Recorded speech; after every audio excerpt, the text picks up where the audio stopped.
صلاۃ و سلام علیک یا رسول اللہ صلی اللہ تعالی علیہ وسلم.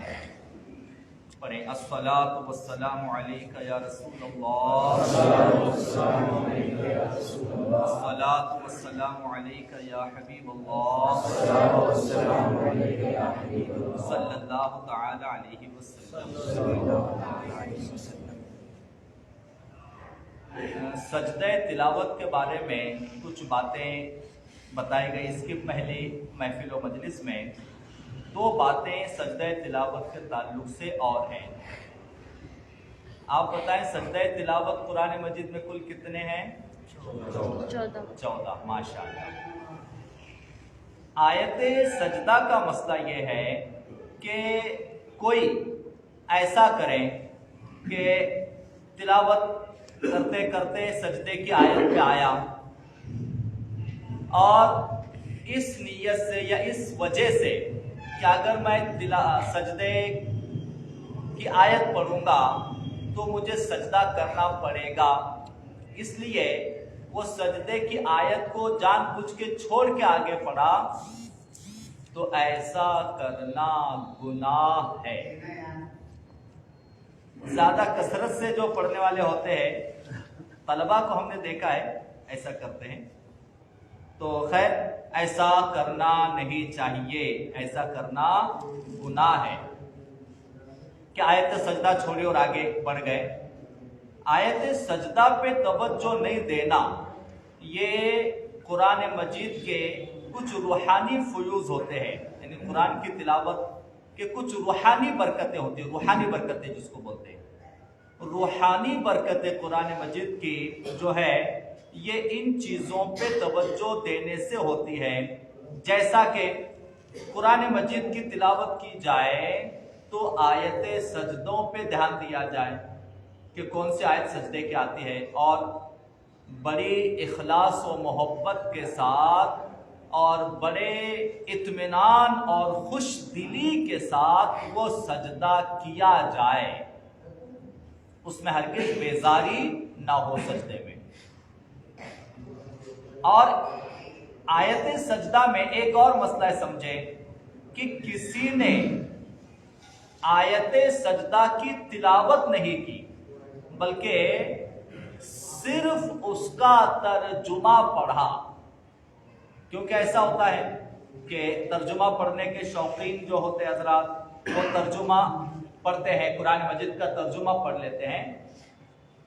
تو جو قرآن مجید کی اس آیت جو آیت سجدہ ہے اس کا جس نے صرف ترجمہ پڑھا تو صرف ترجمہ پڑھنے والے پر بھی سجدہ واجب ہے. جس نے صرف تلاوت کا سجدہ پڑھا، تلاوت کے سجدے کی آیت پڑھی، ترجمہ پڑھا، اس میں بھی سجدہ واجب ہے. تو اس سے پتہ چلتا ہے کہ آیت سجدہ میں کتنی اہمیت ہے. اچھا، چونکہ قرآن مجید کی تلاوت کا اس میں ابھی بیان شروع ہوتا ہے. قرآن مجید کی تلاوت کے آداب کیا کیا ہے؟ قرآن مجید کی تلاوت سب سے اہم چیز، قرآن مجید کی تلاوت کچھ بلند آواز سے کرنا افضل ہے. قرآن مجید کی تلاوت تھوڑی سی بلند آواز سے کرنا یہ افضل ہے، مگر اتنی بھی بلند آواز نہ ہو کہ دوسروں کو اس میں پریشانی ہو. اور گھر میں پڑھ رہے تو ماشاءاللہ بلند آواز سے کرنا ہر حال میں افضل ہے، جیسے اپنے گھر میں پڑھ رہے، کمرے میں پڑھ رہے. کیوں افضل؟ کیونکہ جہاں تک قرآن مجید کے کلمات اور قرأت کی تلاوت کی آواز جاتی ہے یقیناً وہاں سے ساری بلائیں آفتیں دور ہو کر اللہ کی رحمتیں آتی ہیں. سبحان اللہ. تو لہٰذا قرآن مجید کی تلاوت بلند آواز سے کی جائے. ایک چیز ہم یہ بھی دیکھتے ہیں کہ عربی قرآن مجید کی تلاوت یا عربی قرآن پڑھنا یہ آج اگر حساب کر کے دیکھا جائے تو 90% لوگوں نے تلاوت چھوڑ دی ہے، بلکہ اس سے زیادہ کہیں تو بھی چلے گا. 1% لوگ مشکل سے تلاوت کرتے ہیں اور باقی لوگ تلاوت نہیں کرتے. اور اگر ہم اور دکھ کی بات اندر کے دل سے کہیں تو افسوس کی بات یہ ہے کہ جو 99% لوگ تلاوت نہیں کرتے، چونکہ کبھی بھی وہ قرآن مجید کے سیکھنا، قرآن مجید کی تلاوت کی طرف توجہ ہی نہیں دیتے۔ کچھ پڑھے ہوئے بھی ہیں بچپن میں، انجمن میں، پہلے کسی مولانا کے پاس، گھر میں آپا کے پاس، امی کے پاس پڑھے بھی ہیں۔ پوچھا جائے تو لاسٹ کب تلاوت کی آپ نے، تو یاد بھی نہیں آئے گا۔ کیا بولتے ہیں، دماغ پہ زور ڈالو تو بھی یاد نہیں آئے گا، 1 سال 2 سال 3 سال پہلے کب قرآن کھولا تھا۔ تو یہ انتہائی افسوس کی بات ہے، انتہائی افسوس کی۔ ہم ایسے بھی حضرات یا ایسے بھی بزرگوں کو ہم جانتے ہیں جنہوں نے 50 60 65 سال کی، 70 سال کی عمر کے بعد الف بے سے شروع کر کے قرآن سیکھا ہے۔ یہ کب ہوتا ہے معلوم کیا؟ ہم سمجھتے ہیں کہ ہم وقت ملا تو نماز پڑھ لیتے اور اپنا فرض ادا کر لیتے۔ نہیں جناب، پھر ہم نے دین کو 1% اہمیت دی اور دنیا کو 99% اہمیت دی۔ تو ہم سمجھتے ہیں کہ ہم نماز پڑھ لیا، ٹائم ہو گیا، یا نماز جب وقت ملا پڑھ لیا اور پھر اپنا کام ہو گیا، آخرت بن گئی پوری، جنت پھر اب ہو گئی ہماری۔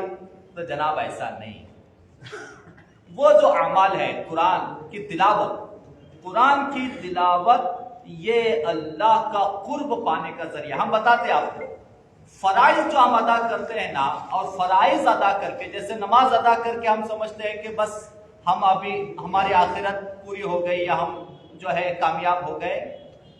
یاد رہے، فرائض کے علاوہ جو نفل اعمال ہے نا، اصل میں نفل اعمال سے ہی اللہ کا قرب حاصل ہوتا ہے۔ جیسا کہ تلاوت کرنا یہ فرض نہیں ہے نفل، مگر اس میں اللہ کی رضا ہے۔ نفلی روزے رکھنا یہ بھی اللہ کی رضا کا سبب ہے، تو اس پہ بھی توجہ دینی چاہیے۔ کبھی نفل روزہ، ماشاءاللہ رجب کا مہینہ، سرکار مدینہ صلی اللہ تعالی علیہ وسلم نے، ہمارے پیارے نبی نے کتنی تاکید فرمائی، نفل روزہ رکھو، رجب کا روزہ رکھو، رجب کے روزے کی یہ فضیلت، پہلے روزے کی رجب کے فضیلت، 2 سال کے گناہوں کا کفارہ۔ حضور کیوں فرماتے ہیں، کیوں سکھایا حضور نے، کیوں بتایا، کیوں تاکید دی؟ نفل روزے سے اللہ کا قرب حاصل ہوتا ہے، اور نفل روزے میں شکر ہے۔ کیسا شکر ہے بتائیے؟ ہم 3 ٹائم جو غذا کھاتے ہیں، اچھی غذا پیٹ بھر کے، یہ کس کی توفیق اور کس کی رحمت سے، کس کی عطا سے کھاتے ہیں؟ اللہ عطا فرماتا ہے نا۔ تو جب اللہ تعالیٰ ہمیں رزق عطا فرماتا ہے، ہم اس کا رزق کھاتے ہیں، کبھی اس کے شکر میں یا کبھی اس کی رضا کے لیے روزہ رکھ کے دیکھیں کہ وہی رزق جب اللہ کی رضا کے لیے ہم چھوڑیں گے صبح سے لے کر شام تک، اس کا بھی اپنا لطف ہے جناب۔ تو خیر، تو قرآن مجید کی تلاوت کرنی چاہیے۔ مسئلہ قرآن مجید کو تھوڑا بلند آواز سے تلاوت کرنا افضل ہے۔ یہ نماز کے باہر کی بات ہے۔ اب نماز کے اندر کی بات سن لیں۔ قرآن ہم نماز میں بھی پڑھتے، نماز کے باہر بھی پڑھتے، تو یہ جو بات بتائی گئی یہ نماز کے باہر کی، تلاوت جب کرتے بیٹھے تب۔ نماز کے اندر بھی اب یہ مسئلہ ہے بڑا اہم، بڑا باریک، بڑا جو نازک سمجھنے والا۔ نماز میں بھی جو ہم قرأت کریں گے، نماز میں بھی جو ہم سورے پڑھیں گے، الحمدللہ کا سورہ اور دوسرا جو سورہ، یا جو بھی نماز میں اللہ اکبر بولتے، التحیات پڑھتے، درود ابراہیم پڑھتے، سبحان ربی الاعلیٰ، سبحان ربی العظیم، دعائے قنوت، یہ جو کچھ بھی ہم نماز میں پڑھتے ہیں نا، تو یہ نماز میں قرأت اور نماز میں تلاوت کی کم از کم اتنی آواز ہونی چاہیے کہ وہ الفاظ ہم خود سن سکے۔ یہ واجب ہے۔ اگر کوئی صرف ہونٹ اور زبان ہلائے اور آواز نہیں آئی تو اس کی نماز نہیں ہوگی۔ جیسا کہ سورہ فاتحہ میں اگر کوئی ایسے صرف زبان اور ہونٹ ہلائے اور الفاظ نہیں نکلے، الفاظ نہیں نکلے، آواز سنائی نہیں دی خود کو بھی، تو ایسے نماز نہیں ہوگی۔ اور یہ جو ہے نا یعنی پڑھنا زبان سے کہ صرف زبان ہلانا، صرف ہونٹ ہلانا، اس کو نماز اس سے نہیں ہوگی، اس کو پڑھنا نہیں کہا جائے گا۔ یہ مسئلہ ہر پڑھائی کا ہے، کوئی بھی پڑھائی ہو۔ جیسے آپ تسبیح لے کے کلمہ پڑھتے بیٹھے، اس میں بھی اتنی آواز ضروری ہے کہ خود کے کان سن سکے۔ کوئی بھی پڑھائی ہم نے کی، تلاوت کرتے بیٹھے، بہت سے لوگوں کو ہم تلاوت میں دیکھتے ہیں، بہت سے لوگوں کو تلاوت کرتے ہم دیکھتے ہیں کہ تلاوت کرتے وقت میں انگلی چلتی ہے اور ایسے ہونٹ ہلتے ہیں کہ الفاظ نہیں نکلتے، آواز نہیں ہوتی، بس ہونٹ ہلتے ہیں۔ تو صرف ہونٹ ہلنے سے، چاہے پھر وہ ذکر ہو، چاہے پھر قرآن کی تلاوت نماز میں ہو یا نماز کے باہر ہو، اگر آواز نہیں ہے اس میں کم از کم اتنی کہ خود سن سکے، تو وہ نہ ذکر قبول ہے، نہ تلاوت قبول ہے، نہ اس سے نماز ہو۔ تو لہٰذا جو بھی ذکر و تلاوت کرے اس میں کم از کم اتنی آواز ہو کہ خود سن سکے، یعنی الفاظ آواز ہو اس میں۔ صرف زبان یا ہونٹ ہلانے سے وہ ذکر قبول نہیں ہوگا، نہ اس کی برکتیں ملے گی، نہ اس کا ثواب ملے گا۔ 11 منٹ ہو چکے ہیں۔ چھٹی شریف کی گریب نواز کی فاتحہ ہے، الفاتحہ۔